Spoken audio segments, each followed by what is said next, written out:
what it is, man. Detroit versus everybody, man. Detroit, we rep the hardest, man. We gain the hardest. You know what it is, man. Detroit, CJ, holla at your boy when we get home. Don't forget to check out our sponsor, The Health Blaze, at thehealthblaze.com. 100% all natural products from lotions, soaps, foot soaks, bath bombs, and much, much more.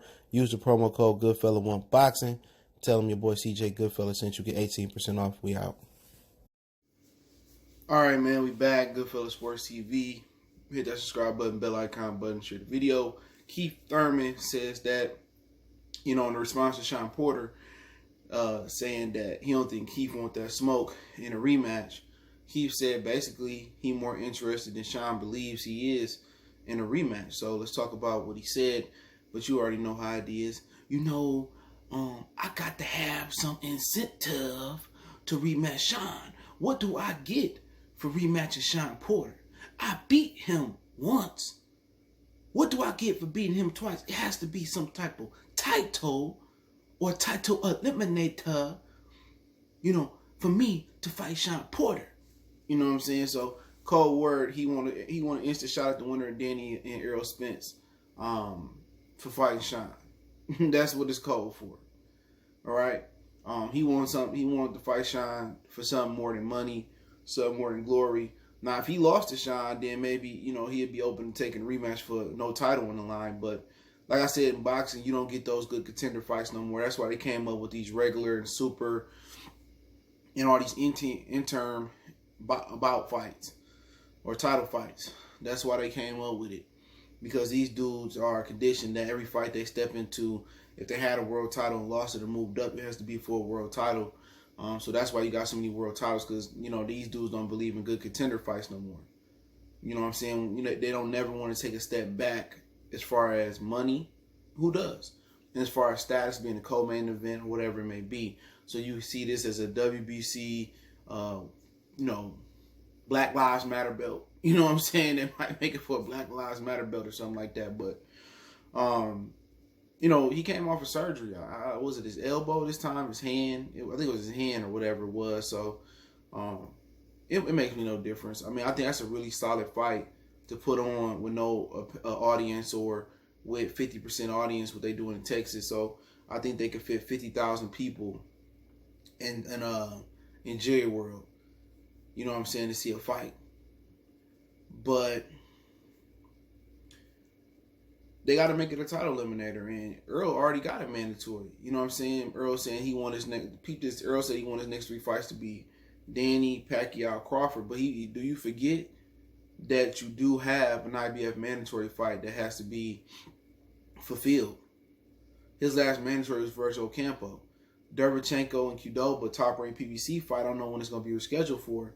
But after that fight, Errol Spence fight, he got 90 days to, fight one of them dudes. Not just a contract, to fight one of them. They didn't give him an extension. But the winner of Errol and Danny, they got to fight Qdoba or Sergey Lipius. And Qdoba is the dude with the long name from Top Rank, who beat Luis Collazo, I think, his last time out. So the IBF don't take step aside money. You remember James DeGale had the IBF title, and Jose Uzataki was the interim title guy, and James Cadell didn't want to fight him, and he couldn't take another fight, so he dropped the belt, and Uzataki was elevated to full champion. So people forgetting that Errol Spence not going to be able to go into a Pacquiao fight. The IBF ain't the WBC. They are strict on their mandatory. Remember, they almost stopped Crawford and Julius Indongo from happening because Lipius was the IBF mandatory. And he wrote a petition to say, no, I'll give you my shot. And they worked something out. But that was only because it was undisputed. Okay? So, at the end of the day, I don't really see Crawford and Pacquiao fight next regardless. So, I don't think that he's going to be involved in a unification clash or undisputed clash as far as with another belt. So, he got to fulfill that IBF mandatory. So, you talking about him fighting Pacquiao or Keith Thurman or wherever you want to see him fight. Depending if he beat Danny, talking about Earl, you may not see him fight one of those guys until late 2021. And that's if he has no injury setbacks. And if Danny Garcia win, according to Danny Garcia, talk about Keith Thurman getting a shot, it'd be a vacant shot because Danny said after Errol Spence, he moving up. Unless it's probably for Pacquiao. So if it ain't for Pacquiao, Danny Garcia said he moving up. He said, I don't even know if it would be for Pacquiao. I figured that him and his father would take that payday. But he said Keith Thurman and Shawn Porter can skirt catch me at 54. Said he having a hard time making the weight. So you in a situation where if the Danny wins, Shawn and Keith could be for a vacant 147-pound belt. So, they can make that happen. But they're going to have to wait. It's a nice long wait. What is Shawn's ambitions or what is his MO behind this fight? Because, Keith ain't been active and Keith coming off a loss. His body's starting to break down. So he figured he can beat him. But Keith said, I fought him, what he said, 8 weeks after having whiplash. I beat him, even with a handicap. So a lot of people thought Shawn won the fight. A lot of people thought Keith won the fight. Some people thought it was a draw. But, that'll be a highlight down the stretch of 147. But once again, for Shawn Porter, he want revenge, but don't want to give a rematch to Ugas. So I'm not going to say, Keith Thurman deserved to get him nothing. These dudes in this division, in boxing in general, they want you to turn the other cheek or they want you to do what they wouldn't do for you. And they get mad when somebody turn the other cheek. A lot of these dudes ain't solid, bro. You see Shawn Porter say, I'm not interested in Ugas, but you turn around and say, let's fight Keith Thurman. If I'm Keith Thurman, I'm going to give him a rematch.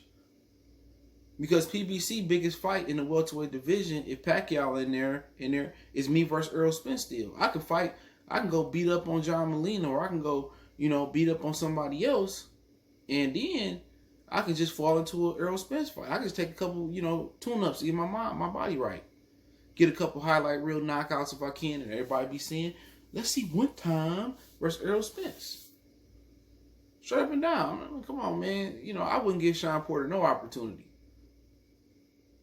You know what I'm saying? If I did, I'll make him and his daddy crawl to the ring on all four.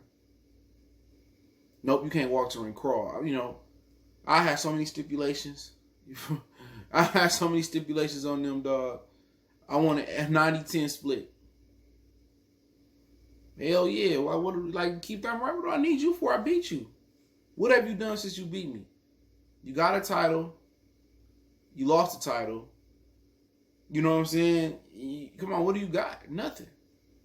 And when he got the IBF title to begin with, Shawn Porter, people forget he didn't want to get Keith Thurman a shot at the IBF. So Shawn Porter been pulling whole moves. Shawn Porter been ducking and swerving around the opposition. If I'm any title holder, I'll make Shawn Porter work for it. Now, could they fight for a title eliminator for the WBO for Bud Belt? Neither one of them want it. You have everybody going out here saying, oh, Bud is the Deontay Wilder of the lower weight classes. He's in the same class as Clarissa Shields. A dark-skinned brother that get a lot of hate for no reason. For wanting to fight the best. Let's just think about that. Deontay wanted to fight the best in Joshua.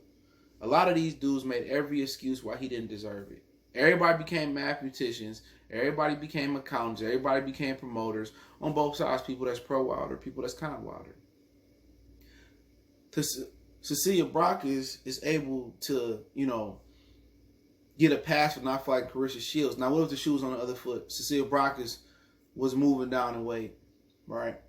She was moving down in weight to fight Clarissa, and Clarissa had all these other options on the zone and better money fights. And she knew Cecilia was going to beat her. Then what would the narrative be? Oh, Clarissa ducking. But they get Cecilia a pass. And it's a lot of channels out here, man, that claim to be black. That's part of the letter crew that's hate Clarissa Shields. But then turn around for the very same reasons and put up Wilder on the pedestal. Like, nigga, I mean, what is your MO? Are you pro-black or are you not pro-black? But you got to remember, a lot of these dudes are not married to black women. A lot of these dudes are lame. A lot of these dudes married to Asians, whites. Oh, my wife is Creole, all that shit. All these dudes they can't understand how black women function.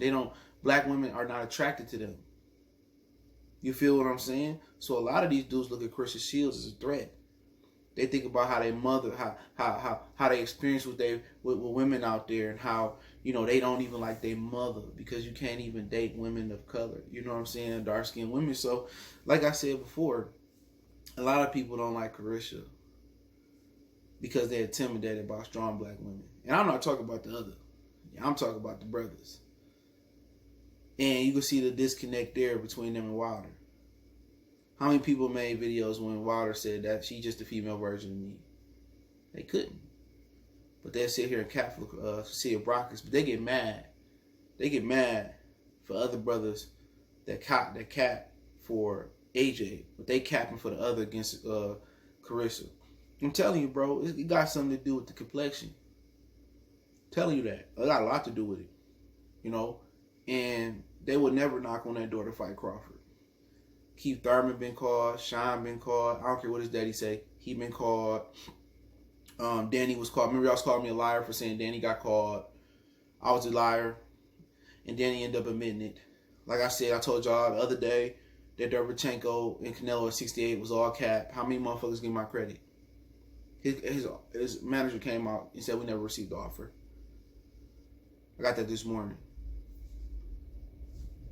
Where's these dudes, you know, where these dudes at, man? You know what I'm saying? Where's my packages yet, man? Where's my pat on the back at? You know, can I get a pat on the back? You know, but they'll never do that for. They can get a Crawford fight right now. Both of them, they get a Crawford fight right now. Shawn Porter don't want. I told y'all, don't respect Booster. He back to being Booster. We all know Keith don't want to fight nobody.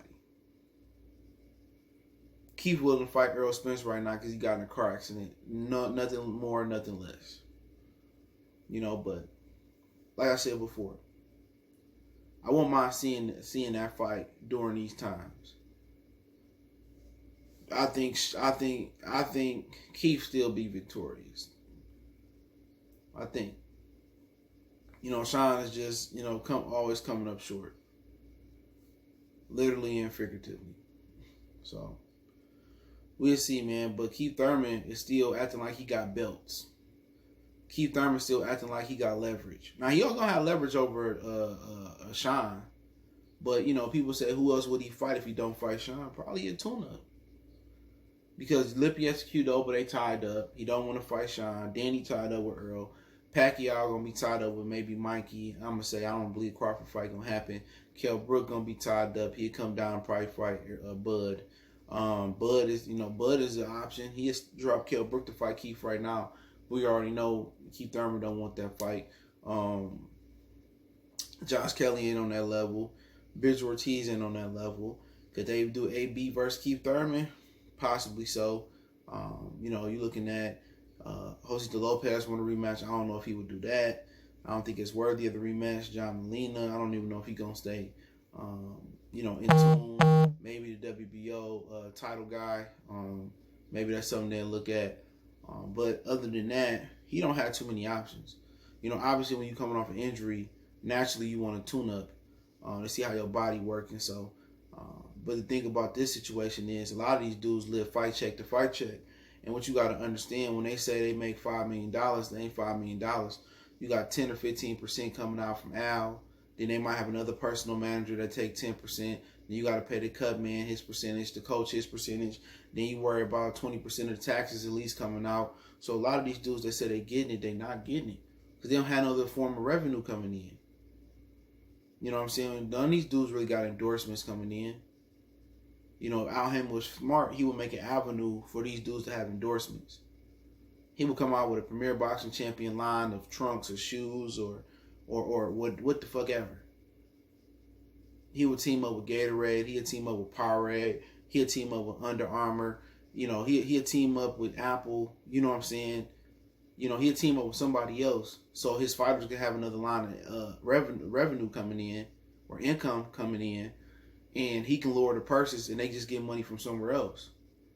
But a lot of these dudes ain't got it like y'all think they got it. They got the card. A lot of that shit is leased. And a lot of that shit is shit that they bought that they regret. So these dudes got to fight. So it may be a part of Keith Thurman that's saying, you know what? I got to take a big fight. I can't, a 7-figure, $1 million payday not going to do it. So if him and Shawn get to worth $3 or $4 million or something like that, rather than taking a tune-up for $1 million, unless he could fit 2 fights in at the end of next year, which I doubt it, he may have to take a fight of the Shawn Porter caliber, but we'll see what happens. But I don't foresee that fight happening. Shawn is gonna sit there and wait for Earl or a Pacquiao fight. As far as sitting there waiting for Keith and Shawn, if they don't look at Crawford as an option, I don't think Pacquiao gonna fight neither one of them. So that's straight up and down. Earl can't fight one of them at least for at least Danny, and then the IBF championship fight. So they'll be waiting for Earl until this time. Well, September 2020, 2021, or this time next year around June or July. So they're gonna be waiting almost a year to get a shot at Earl Spence in his unified titles, and then that is if Earl Spence doesn't get the Pacquiao fight. If Pacquiao want to fight more than 2 times this year, early next year, then if he get the Pacquiao fight in the middle of next year, then they're gonna be waiting until 2022 for a shot. So, because after you get that payday, you're not stepping back in the ring again in 2021, in my opinion. I just don't think so. So that's if Earl, is healthy and beat Danny Garcia and don't suffer no physical setbacks. If Danny win, I'll clarify this again. If Danny win, he said he moving up. I'm guessing he'll stay for a Pacquiao fight, but he said Shawn and Keith can get a rematch at 54. So he moving up. So that means Shawn and Keith can get a shot. They maybe can get a shot at the WBC belt. They can fight for the WBC belt because the IBF is going to go to the Qdoba Lipinets winner because they'll fight for the interim title belt. So he can fight, they can fight for the WBC. One can fight Ugas, one can fight the Lipinets Qdoba winner. But if Qdoba win from Top Rank, he'd do that beat Luis Colazo. I can't pronounce his name. Qdoba Dive. He probably gonna run that battle up with Terrence Crawford, the IBF. If Lipinets win, then Shawn can fight, whoever higher in the IBF can fight Lipinets. But I envision that Shawn and Keith probably fight each other for the WBC belt. Or if one want to go fight Lipinets, if he win it, they probably would look to fight Ugas because he's been promised a title fight for turning down in the WBA regular belt versus Alexander Bruce Putin. And that's before Bruce Putin failed the drug test. So, a little insider information right there. So, for y'all to know, if they waiting for Earl Spence, they're going to be waiting at least a year. And that's if Pacquiao, that's if he win, and that's if Pacquiao don't give him a shot. So, we'll see, man. But don't forget, we on Facebook, Instagram, Twitter. Reach out if you got business question, inquiry, sponsorship, video requests. Keep sharing the videos. Want to make a donation to the channel? Cash App, PayPal, description. Best way to donate is share the video. One time for the one time. Goodfellas Sports TV, we go.